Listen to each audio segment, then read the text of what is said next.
بسم اللہ الرحمن الرحیم الحمدللہ رب العالمین والصلاة والسلام علی سید الانبیاء والمرسلین وخاتم النبیین اللہم صلی علی محمد النبی الامی وعلی آل محمد صلی اللہ علیہ وسلم۔ دوستو، آج آپ کے سامنے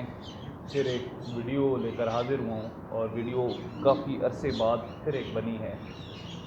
لیٹ کی معذرت مجھے معلوم ہے کہ میرے دوست شدت سے انتظار کر رہے ہوتے ہیں، لیکن بس کچھ ذاتی مصروفیات کی وجہ سے کچھ ایسے ایشوز بن جاتے ہیں کہ ویڈیو جو ہے وہ بر وقت جو ہے نہ بنائی جا سکتی ہے اور نہ اپلوڈ کی جا سکتی ہے۔ اس کی میں آپ سے معذرت چاہتا ہوں۔ میرے آج کی اس ویڈیو میں جتنے نئے دوست آئے ہیں ان سے گزارش ہے کہ اس چینل کو لازمی سبسکرائب بھی کریں اور ساتھ بیل آئیکن کے بٹن پر کلک کر دیں، تاکہ آنے والے دنوں میں میری جتنی بھی ویڈیو ہوں وہ آپ تک بلا تاثر پہنچتی رہیں۔ اور جو پرانے دوست ہیں اور جو نئے دوست ہیں، سب سے ایک گزارش یہ بھی ہے کہ ویڈیو کو لائک اور شیئر ضرور کریں۔ اس سے یہ ہوگا کہ بہت سارے دوست جن کے پاس زیادہ وقت نہیں ہوتا، وہ تیتر کے متعلق میری ویڈیو کو دیکھ کر اپنے علم میں اضافہ بھی کریں گے، اور اگر میری ویڈیو میں کوئی کمی ہوگی تو اس میں میری رہنمائی بھی کریں گے، اور ہم ایک دوسرے کے لیے مفید بھی ثابت ہوں گے۔ آپ سب سے گزارش ہے کہ چینل کو لائک اور سبسکرائب ضرور کیا کریں۔ اللہ تعالیٰ آپ کو جزائے خیر عطا فرمائے۔ دوستو، بڑھتے ہیں آج کی ویڈیو کی ٹاپک کی طرف، اور ٹاپک بڑا اہم ہے آج کا، اس لیے شروع سے لے کر آخر تک آپ نے ویڈیو کو ضرور دیکھنا ہے، اور کوئی ایک حصہ جو ہے اس کو بھی سکپ نہیں کرنا۔ دوستو، آج کل گرمیاں اپنی عروج پر ہیں، مئی کا اختتام ہونے والا ہے اور بریڈنگ سیزن بھی اپنے عروج پر ہے۔ بس ایک آدھ ماہ میں بریڈنگ سیزن مکمل ہو جانا ہے، تو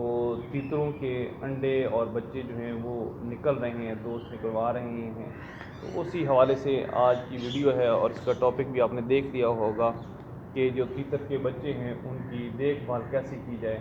جو چھوٹے بچے نکلتے ہیں ان کو کیسے ان کی نشو و نما بہتر کی جا سکتی ہے۔ تو دوستو، پہلے بھی میں نے ویڈیوز میں بتایا ہوا ہے کہ دو ہی طریقے ہیں بچے نکلوانے کے انڈوں میں سے، کہ ایک تو مادہ اپنے نیچے رکھتی ہے، وہ بچے نکلتے ہیں، اور ایک اگر مادہ خراب کرنے کا خدشہ ہو انڈوں کو تو پھر ہم لوگ انکیوبیٹر استعمال کرتے ہیں اور اس کے اندر انڈے رکھتے ہیں، اور پھر مقررہ جو وقت ہوتا ہے اس کے بعد بچے نکلتے ہیں۔ دوستو، جب بچے نکل آئیں انڈوں میں سے تو یہ آپ ذہن میں رکھیے گا کہ کبھی بھی 24 گھنٹے ان کو آپ نے کچھ بھی چیز نہیں کھلانی، 24 گھنٹے کچھ بھی نہیں کھلانا۔ جب 24 گھنٹے مکمل ہو جائیں تو پھر آپ نے خسخاس جو ہوتی ہے وہ چونکہ باریک ہوتی ہے تو وہ آپ ان کو کھلا سکتے ہیں۔ خسخاس جب ہم کھلا دیں گے تو اس کے بعد 3 سے 4 دن ہم ان کو خسخاس پر ہی رکھیں گے صرف، اور اس کے بعد ہم ان کو پانی بھی پلائیں گے 3-4 دن بعد، لیکن پانی زیادہ ٹھنڈا نہ ہو، جو نارمل نلکے کا پانی ہوتا ہے، نہ گرم ہوتا ہے نہ ٹھنڈا ہوتا ہے، وہ ان کو ہم پلائیں گے۔ اگر آپ کے پاس خسخاس نہیں ہے اور وہ ارینج نہیں کر سکتے تو گندم کا دلیہ جو ہوتا ہے اس کو باریک جو ہے، جیسے کہ بالکل باریک آٹے کی طرح،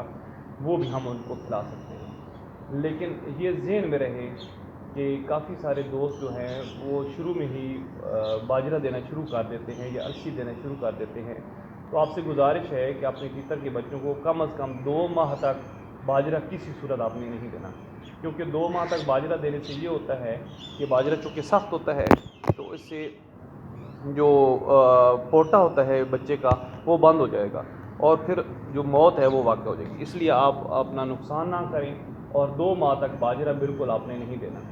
لیکن جب 10 دن گزر جائیں خسخاس کے تو اس کے بعد آپ 14 نمبر فیڈ جو ہے وہ لے لیں بازار سے، اور اس کو دوری میں بالکل باریک کر لیں۔ باریک کرنے کے بعد ان کو آپ کھلاتے رہیں تو اس سے وہ نشو و نما جو ہے وہ بہتر ہوگی۔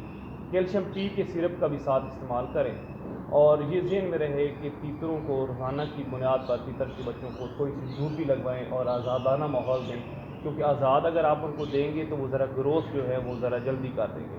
اور دیمک کا استعمال اگر آپ کے لیے آسانی ہے تو وہ بھی کریں، لیکن یہ ذہن میں رہے کہ دیمک استعمال کرنے کے بعد آپ نے پانی نہیں پلانا۔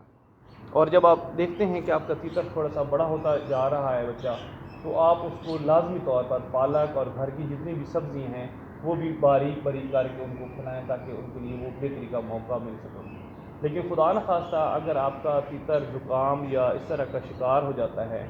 تو آپ سے گزارش ہے کہ اپنے اس بچے کو، اپنے تیتر کے بچے کو فوری طور پر الگ کر لیں باقیوں سے، اور اس کو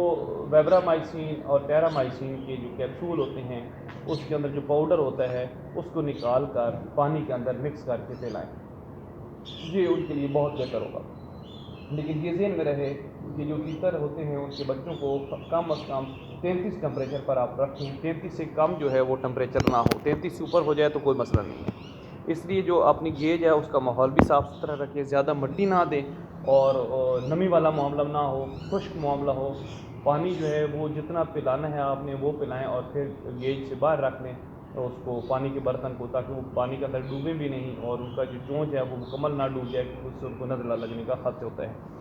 تو یہ تھی میری آج کی ویڈیو، میری خواہش تھی کہ اپنے دوستوں کے ساتھ یہ میں شیئر کروں۔ امید ہے آج آپ کو میری ویڈیو ضرور پسند آئے گی اور آپ اپنے دوستوں سے ضرور شیئر کریں گے۔ اللہ تعالیٰ آپ کو جزائے خیر عطا فرمائے۔ میری آخر پر آپ سب سے گزارش کہ میری ویڈیو کو ضرور لائک اور شیئر کریں اور دوسروں تک پہنچائیں۔ اور آخر پر ایک نصیحت جو ہمیشہ میں ہر ویڈیو میں کرتا ہوں، اور وہ دوستوں نصیحت ہے موت کی۔ موت کو ہمیں یاد رکھنا چاہیے اور اس کی تیاری بھی کرنی چاہیے، اور نماز جو ہے دوستوں آپ سے گزارش ہے کہ اول وقت میں باجماعت ادا کرنے کی کوشش کریں۔ اللہ تعالیٰ ہم سب کے لیے آسانیاں پیدا فرمائے اور آسانیاں بانٹنے کی توفیق عطا فرمائے۔ مجھے اپنی دعاؤں میں یاد رکھیے گا، میں ہمہ وقت آپ کو اپنی دعاؤں میں یاد رکھتا ہوں۔ جزاکم اللہ خیر، اللہ حافظ۔